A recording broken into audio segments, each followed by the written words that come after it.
केंद्रीय मंत्री नितीन गडकरी यांनी आत्ताच्या कार्यकर्त्यांना पक्ष संघटना वाढीसाठी काय करावं काय करू नये हे सांगत चांगलंच खडसावलं।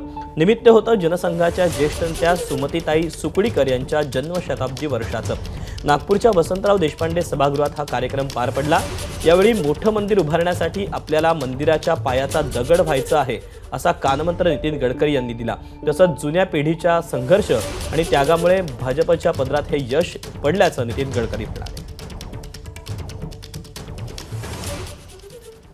नवीन कार्यकर्त्यांनी हे लक्षात ठेवलं पाहिजे की आपल्याला मिळालेलं यश हे आपलं नाही आहे। भव्य मंदिर या देशाचं निर्माण झालं पाहिजे, ही भावना हा विचार मनामध्ये ठेवून संघाच्या रूपाने अनेक स्वयंसेवकांनी, प्रचारकांनी, जनसंघाच्या रूपाने अनेक कार्यकर्त्यांनी आणि मग भारतीय जनता पार्टीच्या रूपाने अनेक कार्यकर्त्यांनी देशाकरता, समाजाकरता आणि या देशाचं आणि समाजाचं परिवर्तन करणाऱ्या या विचाराकरता आपलं आयुष्य समर्पित केलेलं आहे।